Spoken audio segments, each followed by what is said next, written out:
আসসালামু আলাইকুম রহমতুল্লাহি ওবরাকাতু ইন্নাল হামদুলিল্লাহ ওয়াসসালাতু ওয়াসসালামু আলা মুহাম্মাদিনিল মুস্তাফা ওয়া আলা আলিহি ওয়া আসহাবিহিল মুজতাবা আম্মা বা'দ।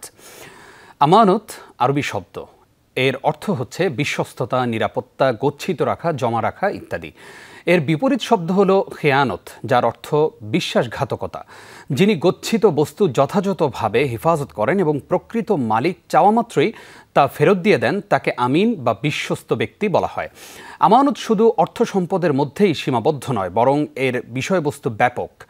ব্যবসা বাণিজ্য, চাকরি, সরকারি বেসরকারি, দাপ্তরিক কার্যক্রম, শিক্ষকতা, রাষ্ট্রীয় ও সামাজিক দায়িত্ব, মঞ্জুরি ইত্যাদি সব কিছুই আমানতের অন্তর্ভুক্ত। অনুরূপ মানুষের সুস্থ বিবেক, হাত পা, চক্ষু, কর্ণ, নাসিকা, জিহ্বা, ঠোঁট ইত্যাদি প্রত্যেকটি অঙ্গ প্রত্যঙ্গ ব্যক্তির কাছে আমানত স্বরূপ। এগুলোর ব্যবহার প্রসঙ্গেও আল্লাহ রাব্বুল আলামিন বিচার দিনে তাকে জিজ্ঞাসা করবেন। সুপ্রিয় দর্শক শ্রোতা, আমাদের আজকের বিষয়ে ইসলামে আমানতের গুরুত্ব। প্রিয় দর্শক শ্রোতা, কাছে দূরে বিশ্বজুড়ে যে যেখান থেকে এই মুহূর্তে দেখছেন যমুনা টেলিভিশনের পর্দায়, যমুনা টেলিভিশনের নিয়মিত আয়োজন in the name of Allah with BRB cables অনুষ্ঠানে আপনাদেরকে স্বাগত জানাচ্ছি আমি নিজাম বিন মুহিব। প্রিয় দর্শক, অনুষ্ঠানটি টিভি সেটের পাশাপাশি যমুনা টেলিভিশনের ফেসবুক পেজে সরাসরি সম্প্রচারিত হচ্ছে। দর্শক, আপনারাও যোগ দিতে পারেন আমাদের সাথে এই অনুষ্ঠানে। সরাসরি ফোন করতে ডায়াল করুন 02982405 নম্বরে। অতিথি হিসেবে আজ আমাদের সাথে যুক্ত হচ্ছেন দেশের খ্যাতনামা স্কলার, আস-সুন্নাহ ফাউন্ডেশনের সম্মানিত চেয়ারম্যান শেখ আহমদুল্লাহ। আসসালামু আলাইকুম রহমতুল্লাহ। ওয়ালাইকুম আসসালাম ওয়া রাহমাতুল্লাহি ওয়া বারাকাতুহু। শেখ, আপনি কেমন আছেন? জি, আলহামদুলিল্লাহ, আল্লাহ তাআলা ভালো রেখেছেন। আপনাকে যমুনা টেলিভিশনের জীবন ঘনিষ্ঠ আয়োজনে স্বাগত জানাচ্ছি। ধন্যবাদ আপনাকে। আপনার মাধ্যমে শুরুতেই আমরা আমাদের দর্শকদেরকে জানাতে চাই, ইসলামে আমানতের ব্যাপারে আমাদেরকে কি জানানো হয়েছে, অর্থাৎ আমানতের একদম গুরুত্ব কি বলা হয়েছে ইসলামে, সেই ব্যাপারে আপনার কাছ থেকে আমরা জানতে চাই। ধন্যবাদ আপনাকে। আলহামদুলিল্লাহ, ওয়াসসালাতু ওয়াসসালামু আলা রাসূলিল্লাহ বাদ। ইসলামে আমানতের গুরুত্ব অপরিসীম। আমাদের প্রিয় নবী সাল্লাল্লাহু আলাইহি সাল্লাম মানুষের কাছে নবী হিসেবে পরিচিত, প্রসিদ্ধ এবং মানুষের কাছে আবির্ভূত হওয়ার আগে কিন্তু আমানতদার হিসাবে আবির্ভূত হয়েছেন। অর্থাৎ 40 বছর বয়সে যখন তিনি নবুয়ত লাভে ধন্য হয়েছেন বা নবুয়ত প্রকাশ হয়েছে, নবুয়তের দায়িত্ব বুঝে পেয়েছেন, তার আগের যে সময়টা, সেই সময়টাতে যারা একসময় তার শত্রুতায় লিপ্ত হয়েছে, সেই মানুষগুলোর কাছেও তিনি আল আমিন বা বিশ্বস্ত হিসাবে সবার কাছে স্বীকৃত ছিলেন। অর্থাৎ আমানতের গুরুত্ব ইসলামে এত বেশি যে একজন মানুষকে সবকিছুর আগে আমানতদার হতে হয়। আল আমিন মানি হলো আমানতদার, বিশ্বস্ত। আমানত থেকেই আল আমিন, সেই গুণটি আল্লাহ তাআলা আমাদের প্রিয় নবী সাল্লাল্লাহু আলাইহি সাল্লামকে দিয়েছিলেন। নবী করিম সাল্লাল্লাহু আলাইহি সাল্লামের একটা হাদিস রয়েছে, তিনি বলেছেন, লা ঈমানা লিমান লা আমানাতা লাহ। যে ব্যক্তির মধ্যে আমানতদারিতা নেই, তার ঈমান নেই। অর্থাৎ সে ব্যক্তি নিজেকে মুসলিম দাবি করতে পারেন, কিন্তু প্রকৃত অর্থে তিনি মুসলিম হতে পারেন না যতক্ষণ পর্যন্ত তার ভিতরে আমানতদারিতা এবং বিশ্বস্ততার গুণটি নেই, সততার গুণটি যার মধ্যে নেই। অতএব এই আমানতের গুরুত্ব একজন মুসলমানের জীবনে এত বেশি যে আমানতদারিতা ছাড়া তিনি ভালো মুসলিম হওয়ার কোনো কোনো পথ খোলা নেই। আল্লাহ রাব্বুল আলামিন কোরআনে কারিমে বলেছেন, ইন্নাল্লাহা ইয়া'মুরুকুম আন তু'আদ্দুল আমানাতি ইলা আহলিহা। আল্লাহ সুবহানাহু ওয়া তাআলা নির্দেশ করছেন তোমাদেরকে যে তোমরা যেন আমানতকে যথাস্থানে পৌঁছে দাও, অর্থাৎ যার যার আমানত তার কাছে পৌঁছে দাও। সেখানে কোনো প্রকার বিশ্বাসঘাতকতা, সেখানে অসততা, অসৎ উপায় এবং অনৈতিকতার পথে তোমরা যেন পা না বাড়াও। তো এই আয়াত এবং হাদিসগুলোর দিকে তাকালে আমরা দেখতে পারি যে ইসলামে আমানতের গুরুত্ব কত বেশি। একজন মানুষ, তিনি নামাজ রোজা করেন, তিনি দাড়ি রাখেন, তিনি পাঞ্জাবি জুব্বা টুপি পরেন, তিনি হয়তো আরো অনেক ভালো কাজ করেন, কিন্তু তিনি আমানতের খেয়ানত করেন। একজন মানুষ তার কাছে কোনো কিছু গচ্ছিত রেখেছে, তিনি সেটা মেরে দিলেন, অথবা তাকে কোনো রাষ্ট্রের গুরুত্বপূর্ণ কাজ দেয়া হলো, সেখানে তিনি সদুপায় অবলম্বন না করে অসৎ উপায় অবলম্বন করলেন, তিনি সে দায়িত্বটাকে যথাযথভাবে পালন করলেন না। এই যে যথাযথভাবে পালন করলেন না, এটাই হলো আমানতের খেয়ানত। এই দায়িত্ব একটা আমানত। আমরা কাউকে যখন নির্বাচন করার সুযোগ আসে, তখন আমরা সামান্য টাকার বিনিময়ে কিংবা ব্যক্তি পরিচয়ের ভিত্তিতে কিংবা দলীয় আনুগত্যের কারণে অযোগ্য এবং খারাপ মানুষকেও যদি আমি নির্বাচন করি, তাহলে আমার কাছে যে আমানত ছিল মতামত দেওয়ার, সে আমানতটা আমি খেয়ানত করলাম। ঠিক একইভাবে একজন মানুষ আপনার কাছে কোনো কথা বলেছে, নবী সাল্লাল্লাহু আলাইহি ওয়াসাল্লাম বলেছেন, ইজা হাদ্দাসা রাজুলু ফালতাফাতা ফাহিয়া আমানা। কেউ তোমার সাথে কোনো কথা বলেছে, কথাটা একান্তে বলেছে এবং তোমার মধ্যে সেটিকে সংগোপনে রাখার কথা বলেছে, তিনি এই কথা বলে যখনই মুখ ফিরিয়ে অন্য কোনো দিকে মোড় নিলেন বা অন্য কোনো দিকে মুভ করলেন, তো সাথে সাথে যে কথা তোমার কাছে ইতিপূর্বে বলেছে, একটু আগে বলেছেন, সেটি কিন্তু আমানত হয়ে গেল, অর্থাৎ সেটিকে তুমি সংরক্ষণ করতে হবে, এটা কোনোভাবে খেয়ানত করতে পারবে না। তো একজন মুসলমানের জীবনে আমানতের গুরুত্ব অপরিসীম। আমরা মনে করি আমানত মানে শুধু টাকা পয়সা রাখা। আমানত জি, কথার আমানত হতে পারে, টাকার আমানত হতে পারে, পদের আমানত হতে পারে, ভোটের আমানত হতে পারে, কোনো দায়িত্ব পালনের আমানত হতে পারে। আমি দায়িত্ব পালন করার পর বা দায়িত্ব পাওয়ার পর আমি আমার পরিচিত লোকদেরকে আমি বিশেষ সুবিধা দিলাম, অন্য মানুষকে সে সুবিধা দিলাম না, আমি আমানতের খেয়ানত করলাম। আমানতের খেয়ানতের হাজারো দৃষ্টান্ত উপমা বের হয়ে আসতে পারে। একজন মুসলিম আমানতদার না হয়ে, বিশ্বস্ত না হয়ে, বিশ্বাসযোগ্য না হয়ে তিনি কখনো ভালো মুসলিম হওয়ার পথ খোলা নেই। আমরা সাধারণত আমাদের এই অঞ্চলে মুসলমানরা ইবাদত সর্বস্ব যে ইসলাম সেটা পালনে আমরা অভ্যস্ত, জি। কিন্তু আমাদের আচার আচরণ, আমাদের কাজকর্মে যে অন্যান্য আরো অনেক বিষয়ের প্রতি খেয়াল রাখতে হয়, তো আমাদের থেকে অন্যতম প্রধান হলো আমানতদারিতা। সেটা আমরা অনেক মুসলমানরা একেবারেই বেমালুম ভুলে গেছি। জি, অত্যন্ত গুরুত্বপূর্ণ তথ্য আপনি আমাদের সঙ্গে শেয়ার করেছেন। আমরা একটু জানতে চাই যে মুনাফিকদের একটি আলামত রয়েছে যেটা তাদের কাছে আমানত রাখলে তারা খেয়ানত করে। সেই বিষয়টা যদি, সেই মুনাফিকদের চরিত্র যদি আমাদের সামনে একটু উন্মোচন করতেন। খুবই গুরুত্বপূর্ণ একটি পয়েন্ট আপনি তুলেছেন। দেখুন, নবী করিম সাল্লাল্লাহু আলাইহি ওয়াসাল্লাম মুনাফিকদের কিছু বৈশিষ্ট্য উল্লেখ করেছেন। যারা নিজেকে মুসলিম দাবি করছে, আল্লাহর কাছে তারা আসলে মুসলিম নন, আসলে তারা ভেতরে কপট। সেই মানুষগুলোর একটা অন্যতম বৈশিষ্ট্য হলো যে ওয়াইদা তুমিনা খান, যখন তার কাছে কেউ কোনো আমানত রাখে সেই আমানত নষ্ট করে, খেয়ানত করে, বিশ্বাস ভঙ্গ করে। যেমনি ভাবে আরেকটা বৈশিষ্ট্য হলো যখন কথা বলে তখন মিথ্যা কথা বলে, যখন কারোর সাথে কোনো বিতণ্ডা লিপ্ত হয় তখন তার মুখ খারাপ করে সে। তো এগুলো মুনাফিকের বৈশিষ্ট্য। তো মুনাফিকের বৈশিষ্ট্যের ভিতরে অনেক বড় এবং মোটা দাগের একটা বৈশিষ্ট্য হলো যে মুনাফিক কিন্তু আমানতের খেয়ানত করে। অতএব আমরা যারা নিজেদেরকে মুসলমান দাবি করছি, আমি যদি খাঁটি মুসলিম হতে হয় এবং মুনাফিকি থেকে মুক্তি আমাকে যদি লাভ করতে হয়, তাহলে অবশ্যই আমাকে আমানতদার হতে হবে। জি। আমার কাছে কেউ কোনো কথা বলবে সেটা আমানত থাকবে, কোনো দায়িত্ব দেবে সেটা আমানত থাকবে, কোনো টাকা রাখবে সেটা আমানত হবে। সবকিছুর আমানত আমি সর্বোচ্চ ভালোভাবে সংরক্ষণ করলেই কেবল আমরা মুসলমান হতে পারবো। আদারওয়াইজ আমাদেরকে মুনাফিকের তালিকায় চলে যেতে হবে। আল্লাহ তাআলা আমাদেরকে মুনাফিকদের চরিত্র থেকে বেরিয়ে আসার তৌফিক দান করুক, আমিন। আপনার কাছে জানতে চাই যে স্বামী স্ত্রীর কাছে তার পরিবার আমানত, একজন ইমাম খতিবের কাছে তার মসজিদের মুসল্লিরা আমানত, সমাজের যে কোনো লিডারের কাছে তার ওই সমাজের মানুষগুলো আমানত, রাষ্ট্রের যারা দায়িত্বশীল আছেন, রাষ্ট্র যারা পরিচালনা করছেন তাদের কাছে রাষ্ট্রের জনগণ আমানত। আপনি বলবেন যে রাষ্ট্রের এই মুহূর্তে পরিচালনার দায়িত্বে যারা আছেন তাদের কাছে যেহেতু জনগণ আমানত, তারা এই আমানত রক্ষার দায়িত্বটুকু কিভাবে পালন করতে পারেন? ধন্যবাদ আপনাকে। রাষ্ট্রীয় দায়িত্ব যখন কারোর কাঁধে আসে তখন আসলে আমানতের পরিধিটা এত বড় হয়ে যায়, এত ব্যাপক হয়ে যায় যে এইটাতে সামান্য একটু ভুল ত্রুটির কারণে তার শুধু জাহান্নাম নিশ্চিত হয় তা নয়, বরং জাহান্নামের অতল তলে তার ঠিকানা হয়। বিকজ সেখানে লক্ষ লক্ষ কোটি কোটি মানুষের অধিকার সংযুক্ত হয়ে যায়। এই জন্য একজন মানুষ এই দায়িত্ব যখন পালন করবেন, ইসলামী শরিয়ার দৃষ্টিকোণ হলো তার ভিতরে আসলে দায়িত্ব পালনের আকাঙ্ক্ষা বা লোভ লালসাই থাকতে পারবে না।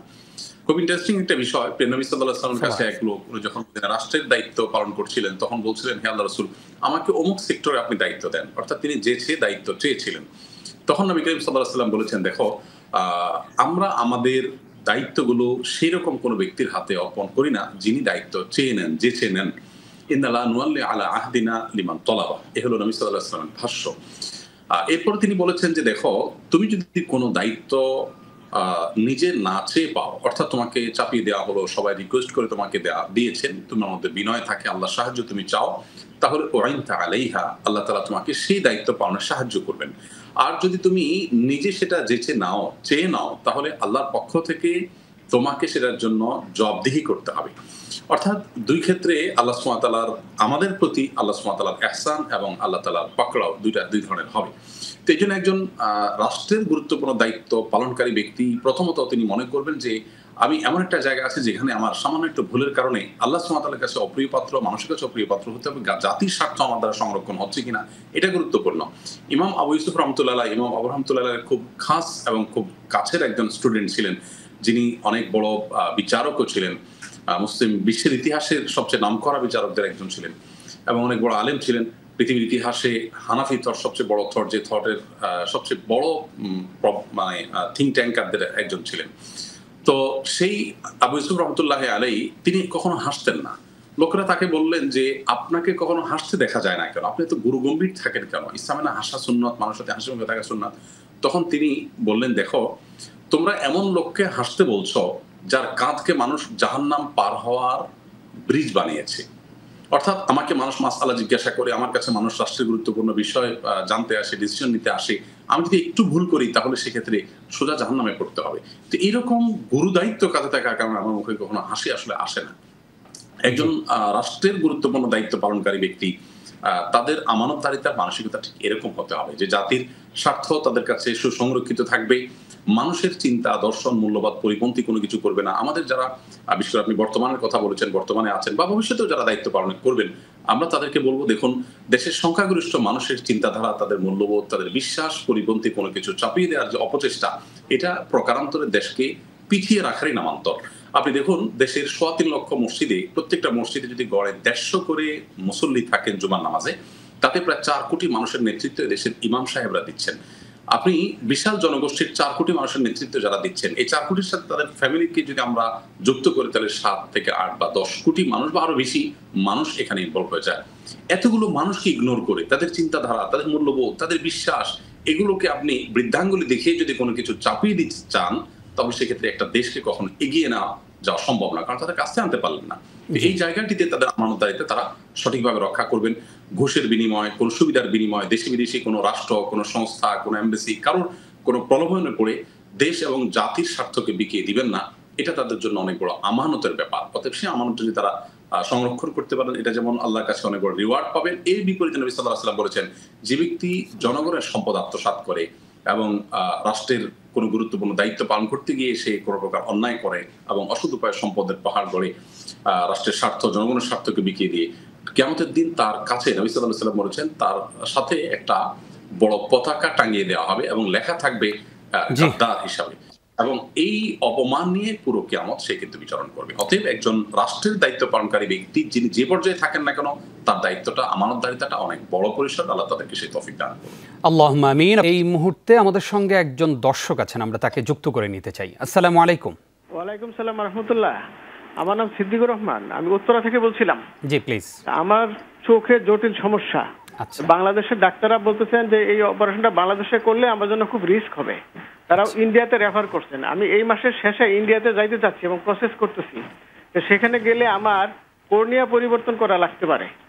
ইন্ডিয়াতে তো অমুসলিমদের সংখ্যা বেশি, তো সেখানে যদি অমুসলিমদের কর্নিয়া আমার চোখে লাগানো হয়, তো সেক্ষেত্রে ধর্মের দিক থেকে আমার সমস্যা হবে কিনা? গুরুত্বপূর্ণ জীবন ঘনিষ্ঠ প্রশ্ন করবার জন্য আপনাকে ধন্যবাদ জানাচ্ছি। শেখ, নিশ্চয়ই আপনি প্রশ্নটি শুনেছেন। জি, ধন্যবাদ দর্শক। আপনার প্রশ্ন উত্তরে আমরা বলতে চাই যে অন্য ধর্মাবলম্বীদের ব্লাড আমাদের শরীরে কিংবা তাদের কর্নিয়া বা অন্য কোনো অঙ্গ প্রত্যঙ্গ যদি আমাদের শরীরে রিপ্লেস করতে হয়, বা আমাদের কোনো অঙ্গ প্রত্যঙ্গ তাদের শরীরে রিপ্লেস করতে হয়, বা আমাদের ব্লাড ইত্যাদি তাদেরকে দিতে হয়, এটা ইসলাম শরীয়তের দৃষ্টিকোণ থেকে নিষিদ্ধ কোনো বিষয় নয়। বেসিক্যালি মানুষের শরীরের অঙ্গ প্রত্যঙ্গ এগুলোর কোনোটি আসলে আল্লাহ সুবহানাহু ওয়া তাআলার কাছে শ্রেষ্ঠ বা অশ্রেষ্ঠ মানে ইটসেলফ শুধু হওয়ার কারণে, অঙ্গ হওয়ার কারণে বা অমুসলিম বা মুসলিম হওয়ার কারণে এটার আসলে নিরূপণ হয় না। নিরূপণ হয় ঈমান উপর ভিত্তিতে। তার এই অঙ্গ প্রত্যঙ্গ বা তার দেহ বা তার অস্তিত্ব, সে জাহান্নামে যাবে না জান্নাতে যাবে, সে বিষয়টি। আর অঙ্গ অমুসলিমের হওয়ার কারণে সেটা নাপাক হয়ে যায়, মুসলমান হওয়ার কারণে সেটা আপনার পাক থাকে, বিষয়টা এখানে পবিত্রতা অপবিত্রতার ব্যাপারটা হলো বিশ্বাসগত ব্যাপার। বিশ্বাসগত পবিত্রতা অপবিত্রতার প্রশ্ন আসে, কিন্তু আপনার বাহ্যিক যে অপবিত্রতা সেটা আসলে এখানে নেই। যার কারণে একজন মুসলিম তিনি কিন্তু অন্য ধর্মের মানুষের শরীরের রক্ত বা কোনো অঙ্গ প্রত্যঙ্গ আপনি নিতে পারেন, আবার আপনার শরীরের কোনো অঙ্গ প্রত্যঙ্গ বা রক্ত ইত্যাদি আপনি অন্য কোনো মুসলমানের জন্য আপনি দিতে পারেন। সেই দৃষ্টিকোণ থেকে ব্যাপারে কোনো নিষেধাজ্ঞা নেই। জি, আশা করছি আমাদের ভাই তার প্রশ্নের জবাব পেয়েছেন। শেখ, আমরা জানতে চাই যে বিগত বছরগুলোতে, অর্থাৎ একদম স্বাধীনতার পর থেকেই যদি আমরা ধরি, যে এই পুরো সময়টা জুড়ে যারা আমাদের আমানতকে খেয়ানত করেছে, আমরা দেখেছি যে শেয়ার বাজার লুট হয়ে গেছে, ব্যাংকগুলো খালি হয়ে গেছে। যারা আমাদের আমানতগুলো লুট করেছে, আমানতের খেয়ানত করেছে, তাদের শাস্তির ব্যাপারে আল্লাহ তাআলা কি বলেছেন, এবং কিয়ামতের দিন আমরা তাদের কাছ থেকে সেই আমানতগুলো পেতে পারি কিনা, সওয়াব হিসাবে সওয়াবগুলো নিতে পারবো কিনা, সেই সুযোগ আছে কিনা?